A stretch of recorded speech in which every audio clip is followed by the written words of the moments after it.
What's up mga kabransis? What's up? Magandang umaga sa inyo lahat mga kabransis, no? Nandito na naman si Tanabas, no? Para atin pong ipagpatuloy ang atin pong umpisahang episode, no? About sa Christmas. Nung una nating napag-usapan, ito po ay parang part 1 ng ating episode sa about Christmas. Dahil ang atin pong kadugtong ngayon is patungkol po ito kung saan talaga nag-umpisa. So, or sino ba ang pinaka-origin, no? Or the origin of Christmas. Dapat talagang maunawaan at atin pong marinig ang katotohanan at atin pong malalaman kung saan galing o saan nag-umpisa itong tinatawag Christmas or Pasko, no? Kasi kailangan nating maintindihan ito kung saan ito galing, sino ang nag-umpisa. No? So, ang atin pong natutunan nung una nating part 1 sa episode natin ay talagang nakikita natin at atin pong naunawaan na mayroon talagang isinilang na Kristo na ating Panginoong Hesus, no? Diyos na nagiging tao, si Jesus Christ. At saka naunawaan natin na may mga kasaysayan, may mga aklat na nagbibigay paliwanag patungkol sa pagkabuntis at sa pagsikasilang ng ating Panginoong Hesus.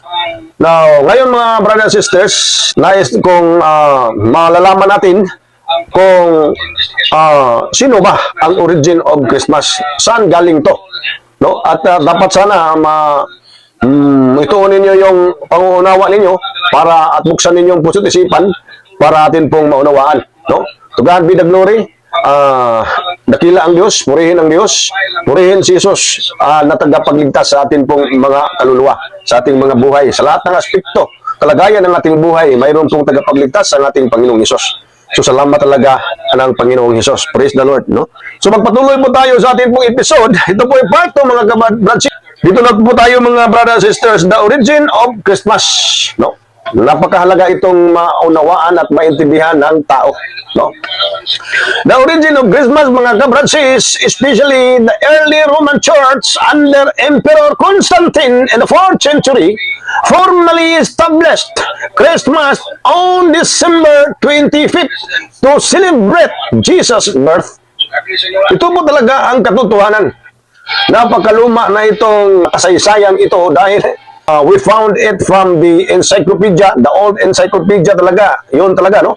Liban na lang sa mga Google dyan, encyclopedia na mga parang mayroong edisyon ng from Catholic, parang inedit na yung iba para lang, no, to cover up, no, sa mga katiwalian ng isang relihiyon. Now, atin pong ipaliwanag mga brothers and sisters, ito po na unang-una pa talaga yung Roman Church, Roman religion noon na under po siya ni Emperor Constantine the Great noong ika-4 na siglo or 4th century mga brothers and sisters. Yun po na-establish itong tinatawag na Pasko, Christmas mga brothers and sisters. Ini-emphasize talaga ng Roman religion na December 25th ang pag-celebrate sa pagkasilang ng ating Panginoong Hesus to celebrate Jesus' birth. Tingnan ninyo mga brothers and sisters, yun pala ang umpisa. Ito pa pala ang origin, no, of Christmas. Established pa pala ito ng early Roman religion, Roman Church under Emperor Constantine, which is today, ito pong Roman Catholic Church, mga brother and sisters. No? Yun ang tinatawag na Christianity na under ni Roman Emperor Constantine the Great. Now, bakit mga brothers and sisters, mayroon pong strategic date choice? Ang strategic date choice nila mga kabransis, ito po. Talagang nilagay po talaga nila, placing it on December 25th. Bakit nila ito nilagay talaga sa December? Bakit talaga dinagdiriwang nila ito sa December 25? Dahil mga kabransis, placing it on December 25th coincided with major pagan festivals. Marami pa palang pagan festivals sa buwang ito at sa pitsang ito, 25. Nakakoincide pa pala kini sa malalaking festival na ipanagdiriwang ng mga pagano, mga brother and sisters. Tulad na lamang itong celebrating the winter solstice. Talagang nag-celebrate ang mga pagano, Romanong pagano nito, o Roman or pagan religion, itong pag-celebrate nila sa winter solstice. Para bang, hindi ba ito pang or change climate? No? Kasi sa isang taon, dalawa mag-solstice. So, dalawang beses po sila mag-celebrate. Tapos mga brothers and sisters, sa December 25, ito po'y festivity of Saturnalia. Pista po talaga. Pagan festival po talaga ito ni Saturnalia. Saturnalia in honor of Saturn. Sino si Saturn? The god of agriculture. Yung god of, mayroon pa parang Diyos-Diyosan talaga sa mga pananim or pang-harvest, farming and harvesting o agriculture, no? Itong Saturnalia, Saturn, god of agriculture, Diyos-Diyosan, ito, siniselebrate nila ito, atol po sa December 25. Now, kung tingnan natin at suriin natin itong mga festivity ng Roman, paganong Romano, pagans Roman, mga kabradsis, ito pa palang mga Roman, under pagan religion, nag-celebrate pa pala ito, celebrated the birthday of Mitra. Ito pa palang December 25, birthday pa pala ito ni Mitra. No? Nag-celebrate pa pala itong mga Romanong pagano sa birthday ni Mitra, the god of the unconquerable sun. No? Ito pa pala si Mitra, tinatawag pa pala ito na ang Diyos sa dili mabuntog na adlaw. Kunya, ito po'y naka-schedule December 25 po ang birthday ni Mitra. No? Tapos itong birthday ni Mitra, mga brothers and sisters, it was believed that Mitra, an infant god, talagang pinananampalatayanan ito, pinaniniwalaan talaga ng mga pagganong religion na ito pa pala si Mitra ay isang Diyos na bata, isang batang Diyos. Batang Diyos daw ito si Mitra. Tapos, was born on a rock. Na ano daw, isinilang siya sa ibabaw ng bato. Yun pa pala ang kasaysayan itong tinatawag na Mitra. And then, some of the Romans, mga brothers and sisters, Mitra's birthday was the most sacred day of the year. Napakabanal pa palang araw ang birthday ni Mitra sa taon dyan sa mga pagan, sa mga pagano or pagan religion. Now, ito po mga brothers and sisters, bakit nagkaganito? Tandaan natin mga brothers and sisters, itong si Constantine, dati noon ay pagan religion under sa pagano ito. Isang napaka-aktibong pagan religion member po itong si Constantino. Tapos, hindi lang inaakala ng karamihan, lalo na sa mga pagano, ito po'y na-convert into Christianity. So, na-convert siya sa tinatawag Christianity. Dahil sa panahong yaon, talagang napakagulo. Itong Christianity ay talagang pinipersecute talaga ng mga pagano. Kilala naman ang pagano noon, malaking religion ito sa panahon sa 4th century, 3rd century. Na-convert into Christianity. Tapos, ayaw talaga ni Constantine the Great na magkagulo.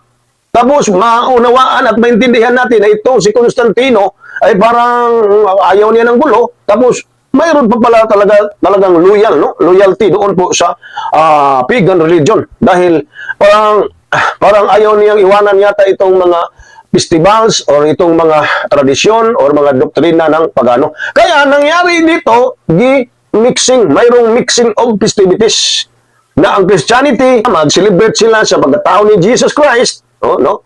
Tapos, ito namang mga pagano, no, para mayroong combination, mayroong mixing sa religion. Mauna nga, ang nangyari, mayroong mixing of festivals, mixing of festivity. No?